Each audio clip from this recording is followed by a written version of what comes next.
Have you ever been around that one person that's just no fun? Like you feel like the vibe is always off. There's something going wrong with them at all times. Nothing can ever go right. They never have anything positive to say. It's just like negative, negative, negative all the time.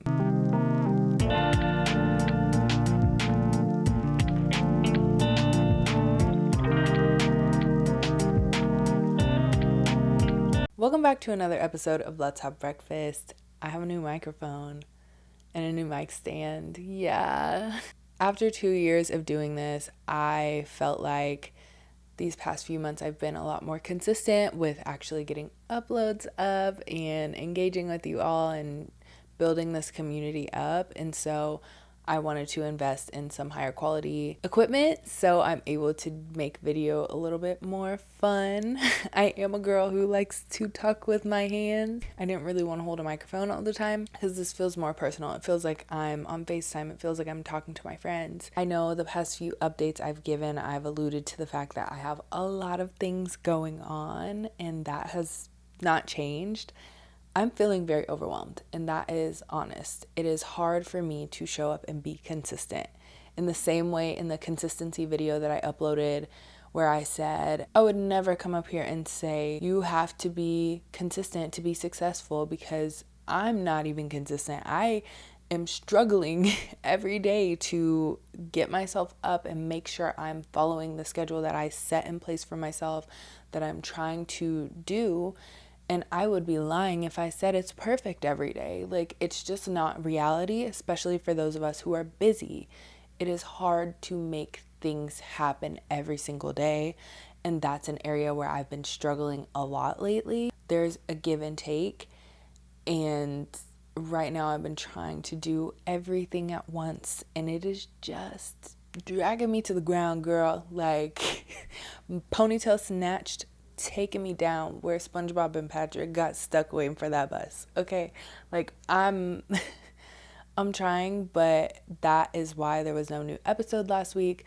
That is why sometimes there's not a new episode every week, and I would really love to be able to get to that place, because I owe it to myself, I owe it to you guys. And while I've been in this space of being overwhelmed, feeling like I'm doing everything, I've been trying to fight negativity, because when you're already feeling down and things are happening so quickly around you, it is so easy to get wrapped up in all of the negative emotions versus anything positive that's happening. I've had a lot of days where I'm like, why me? Why do I have to work so hard? Comparing myself to others and thinking about what other people have, and why? Instead of thinking about it from a different perspective of like, what a blessing it is to have these problems. I'm so thankful that I work hard enough and am successful in working hard that I'm able to get things because of it. It's a hard mindset shift to have when you feel like the world is up against you, but you also don't want to be the chronic complainer. You don't want to just dump everything onto people either. Like, it's one thing to open up and share what you've been going through. It is another to sit there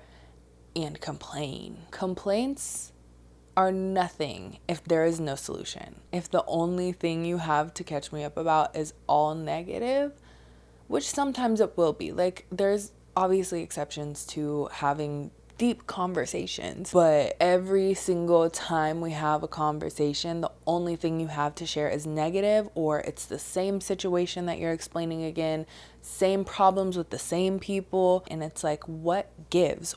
What is gonna make you happy? And I got to a point in my life a few years back where that was all I was good for. I didn't have anything positive to say about anything going on in my life. It had to be draining for my friends.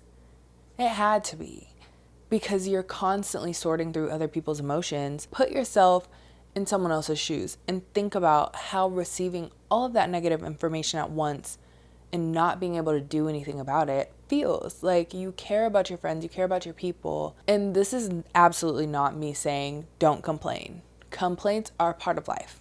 We're always going to have something to complain about. The problem is when you can't shift your perspective to think beyond a complaint. You can't think beyond the negativity. You only have negative things to say about your life versus, yeah, I'm going through a lot of shit right now, but I still had a really great matcha latte yesterday. Like, that made my day. Not being able to have one good thing to say probably means you need a change. So if you are the chronic complainer, or you know someone in your life that is the chronic complainer and they need to watch this video, the first step is always admitting you have a problem. Always, in every single program that you will ever follow in life that is like changing your behaviors and other things like that, the first step is identifying that you have a problem. Start to pay attention to the conversations you're having with your friends and family and even people at your job. And you could even tally it up and say, okay, here's the amount of negative things I said this week about XYZ. But start to understand where the pattern is, and is this triggered by something? Is it something that someone says to me? Is it getting a new assignment at work? What is it that's sending you into the spiral of only being able to think negative things? As you're starting to notice this pattern, pair that with gratitude. So for every negative thought you have, for every complaint, for everything and anything that you are just like so upset about, think about one thing you are grateful for. These can repeat, it can cycle through however you want to think through your gratitude. Just put something happy in the same place that you're putting something negative, because eventually this negative is going to feel a lot less heavy and you're going to be stuck with what's positive. And as you're working on this behavior, you first have to take the baby steps and do things one at a time. So you're not going to be perfect right away. And you still are going to have negative thoughts. Everyone is always going to have negative thoughts. It's just a matter of how much we let them affect us. And right now, baby, we're doing a little too much. It's a little too much. So we need to introduce something that's going to help us. This is also a great opportunity to focus on what some of those solutions can be. Complaints without solutions are just complaints. Nothing is ever going to change. If you do want something to change, start thinking through what some of the solutions are. Sit and write down everything you have going on and point out what is necessary, what's a priority, and what is not. What can we focus a little less on for the time being? What are some things we can put on the back burner for a little bit so we don't feel as overwhelmed? It's a great time to not only think about everything you have going on, but also prioritize it and figure out where you need to focus and figure out what the solution is to making you feel better about your complaint. If you want it to change, sometimes we're just complaining because we need to talk about it and we'll get over it and we just need to get it all out right now.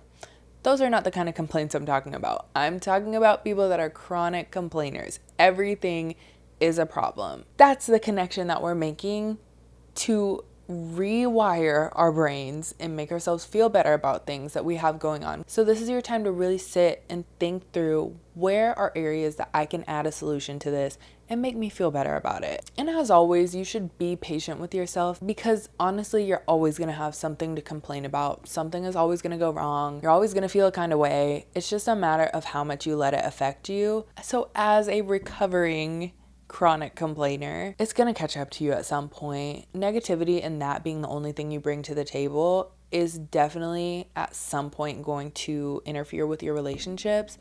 So I highly suggest prioritizing it as soon as you realize it's a pattern. As soon as you realize that this might be affecting other people, it's probably time to take a seat, get still with yourself, and reflect on why everything seems to be an issue. Because life is not slowing down.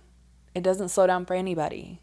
So you got to take the time that you have, be grateful for what you do have, and try to fix what you don't. I haven't done a ending note on the podcast for a while, but I do want to thank each and every one of you that listens to the podcast on a weekly basis. It really does mean the world to me. This is like my baby. It's beyond a passion project. It's something I really care about and I know is impactful and helpful to a lot of people.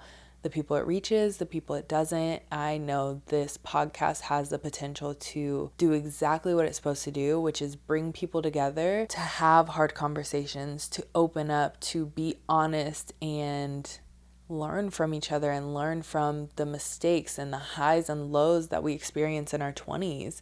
Because there's people out there talking about it, but I feel like there's so much sugarcoating and like girl bossing and we can get through this and like if you want to be successful, this is what you need to do. But no one's talking about, okay, I want to be successful, but I can't be consistent. Like it's really hard for me, and shaming me doesn't feel good and I want to do all the things, but sometimes I don't feel like there's space for me. So I made this space so that way we can have real conversations about what it's really like on the bad days and the good days. So genuinely, from the bottom of my heart, thank you so much for watching, engaging, listening. Wherever you consume this podcast, I thank you so much.